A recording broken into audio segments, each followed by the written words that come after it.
Pokemon Sleep is kind of a weird game. I feel like I'm not alone in saying that when this game came out, we all just went, huh, that's a cute idea, I guess, and then just completely forgot about it. And it turns out the game made $100 million in its first year. And you might be like, holy shit, that's crazy. But like, okay, keep in mind, this is mobile game numbers we're talking about here. Clash of Clans made 5 times that last year. But still, that's really impressive for a game that you play while you're sleeping. And that's the part that's crazy to me, because I understand how these mobile games that are scientifically engineered to make you spend money make billions of dollars every single year. But the whole point of this game is to set your phone to the side and fall asleep. So if people are spending all this money on the game, there must be something to it, right? So I figured, fuck it. I'll try it for a week and see what all the hype is about. Because here's the thing you need to know about me. My sleep schedule is fucked. I've never gotten a medical diagnosis for insomnia. That's like saying I've never been told by a doctor that I'm double jointed, but I can do this. So I'm pretty sure. So the first thing you do when you launch this game, after accepting a disturbingly long privacy agreement, is you meet Professor Neroli, who is studying the sleep habits of Pokemon. As you can tell from the Snorlax sleeping mask that he's wearing. Which is cute, but also, like, aren't you doing research? Are you sleeping on the job? What is this for? But he goes on to tell you that his research has led him to believe that Snorlax is causing all the Pokemon in the area to fall asleep. And I promise I'm not going to be a nitpicking asshole for this whole video, but why Snorlax? Wouldn't Jigglypuff make a lot more sense? Isn't that the Pokemon that's known for putting people to sleep? Snorlax can't even put people to sleep. I asked nerds about this, so you can trust me. But jokes aside, I totally get why they picked Snorlax from a marketing standpoint. And I'm not going to pretend like I really care about the lore implications for the Pokemon Sleep app. And honestly, I think it's kind of cool that the Pokemon Company made a casual Pokemon spin-off game that's focused on a Pokemon other than Pikachu. I think it adds a lot of variety and never mind. So basically, you and Japan's Mickey Mouse need to pick a bedtime each night, and if you're in bed within 30 minutes of that time, you get a bonus reward each night. So to recap, the point of the game: go to bed on time, attract Pokemon to you with Snorlax while you sleep, get rewards. And the goal is to improve your sleep schedule while collecting unique Pokemon on the way. And right now you're probably wondering the same thing I was at this point, which is, how the hell does this thing monitor your sleep? My first thought was maybe I wear my Apple Watch and it connects to that and it can read my heart rate. Or at least I would have the option to do that, because I do get it. Limiting this app to only people who have Apple Watches would considerably limit the profits that they could make. But nope, none of that. Instead, before you go to sleep, you just put your phone face down next to you and it listens to you sleep. Like a pervert. And you know what's really crazy? You can't connect your smartwatch, but you can connect the Pokemon Go Plus device. Something that's much less useful for this app and something that much less people have. And it does the same thing your phone does, which is measure your movement using the internal gyro. It's not like it even adds additional information. You're not getting better readings. The only benefit is it doesn't drain your phone while you're sleeping. Also, I'm sorry, but how is this a reliable metric for measuring sleep? Because people sleep differently. When I'm trying to fall asleep, I stay in one position and I try not to move until I fall asleep. But my girlfriend, who has no sleep issues and can fall asleep within minutes, tosses and turns every night like she's having World War II flashbacks. According to these metrics, I would probably be seen as sleeping much better than she is, even though I'm just lying still awake at night. And I get it, it's a casual app. It's a cute gimmick, and I'm sure it's reliable enough for most people. But I just feel like something like your heart rate would probably be much more reliable. But I don't know, I'm not a scientist. I don't have a fucking Snorlax sleeping mask. But again, I'm being a big hater. And I do genuinely want to give this app a fair chance, because I would be willing to look Pikachu dead in the eyes and kill him if it meant that I could get a full night's sleep. I'm so sorry. So, after getting a very ominous notification, let's set this bad boy up and get some sleep. It should be worth noting that I set my sleep schedule for pretty late for most people, but I tend to work later in the evenings, and my sleep schedule's so fucked that I'm normally staying up until like 4 a.m., so 2:30 is pretty good for me. I want to ease myself into it. I don't think that this would be effective if I just started going to bed at 10 or 11. But all right, let's see what we got here. Well, we can set an alarm. That's nice, and we have different options. This one's called Pikachu Cry. Let's hear what that sounds like. Okay. Yeah, no, I'm sure that won't get annoying at all. But I feel like this alarm is more in the spirit of the game, so we're rolling with it. And speaking of Pikachu, there's also relaxing sounds that you can listen to while you're sleeping. And one of them is called Pikachu Lullaby, so let's listen to what that sounds like. Pikachu, Pikachu, Pikachu, Pikachu, Pikachu, Pikachu. Oh no. Yeah, listen. I'm all about giving this game a fair chance, but there is no way in hell I am listening to this non-stop while I try to sleep for the next week. And it says Lullaby 1, so maybe there are better ones you can unlock later. But I can't imagine this would help anyone fall asleep. But there's nothing left for me to do at this point other than set my phone next to me and check back in the morning.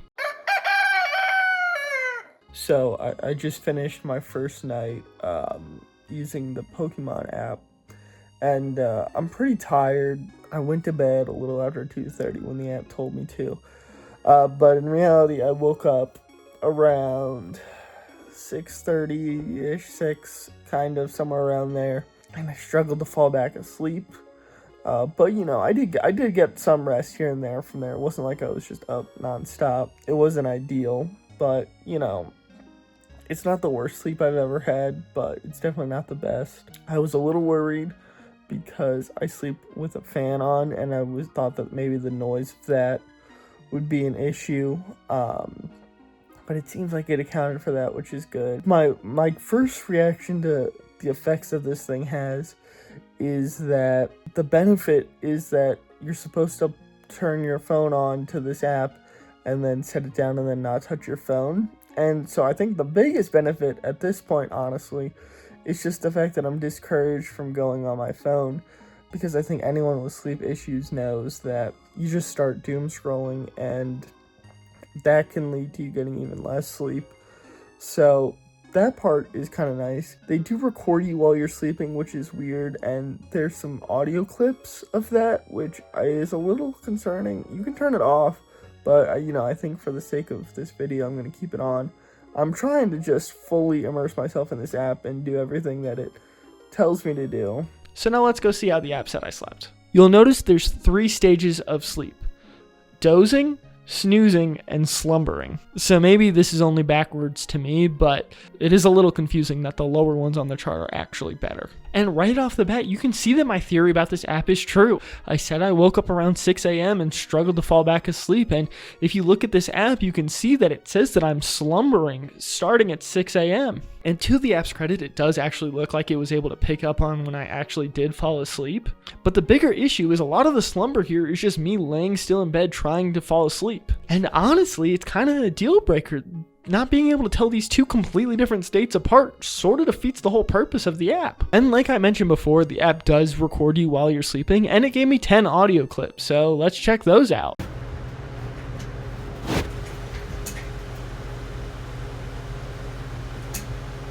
Okay, so honestly, not much to talk about here. About half of these are the app just randomly deciding to record 10 seconds of my fan, and then the rest are just creaking sounds of me rolling around in bed. If you were hoping for anything where I said anything silly, I don't think you're gonna get anything here. But I know what you guys want right now, you little sluts. You want to see what Pokemon I caught. Show me the Pokemon, you're saying to your screen right now. And this is kind of cool. Not only can you catch a variety of different Pokemon, but each one can come in a variety of different sleeping styles. So even if you catch the same Pokemon over and over again, at least there's some slight variation possibilities. I got a sheltered sleep Squirtle, a lookout sleep Doduo, a stretching sleep Larvitar, a bouncy sleep Igglybuff, and a mid-training Riolu. After you document the Pokemon, you can give them biscuits, which will level up their friendship meter with you.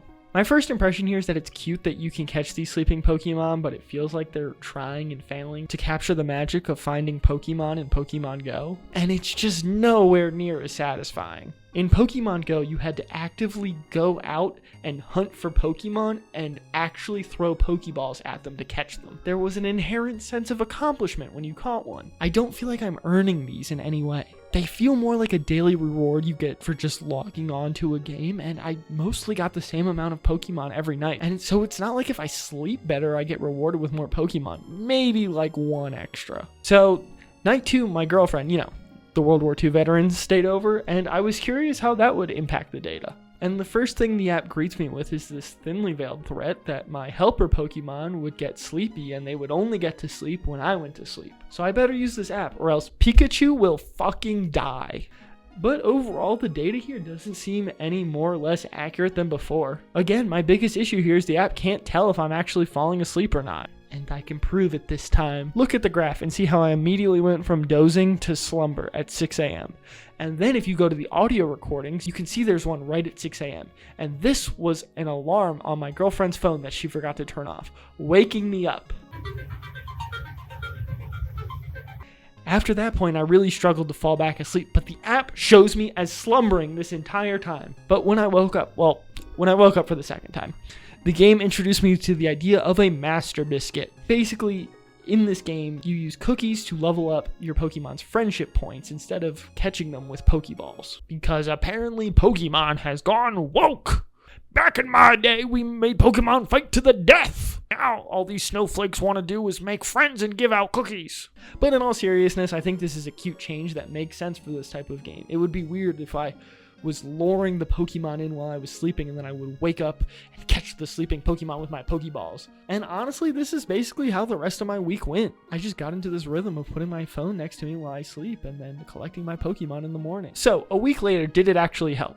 And I feel like it is worth noting before I talk about this that if you have sleep issues, basically no treatment will fix your problems within a week. And I certainly wasn't expecting Pokemon Sleep of all things to be some miracle cure. But is this something that I could see helping me or other people who have sleep issues? It's complicated. Honestly, what I think this app does best is, if you can get into it, it gives you the motivation to go to sleep and wake up at a consistent time every single day. And also, there's the added benefit of when the app is running, you're not going on your phone, which can make a big difference.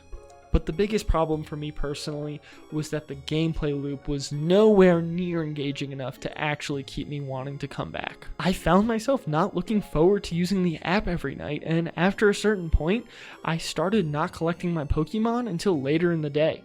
I don't know if you guys think about this, but a game that you have to play right before you go to bed and right when you wake up are like the 2 times, at least for me personally, where I want to play video games the least.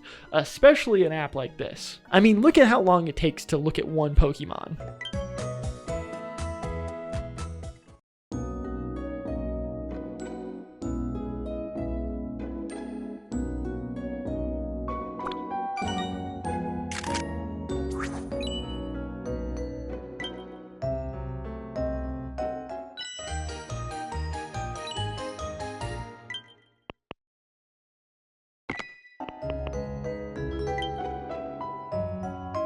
And I get it, right? They probably made it take longer so that it's more satisfying, also so you don't go through all of your Pokemon in 15 seconds. But when you've just woken up, this shit is so frustrating. If your primary motivation above everything else is to fix your sleep schedule, then I don't think that this app is your best bet.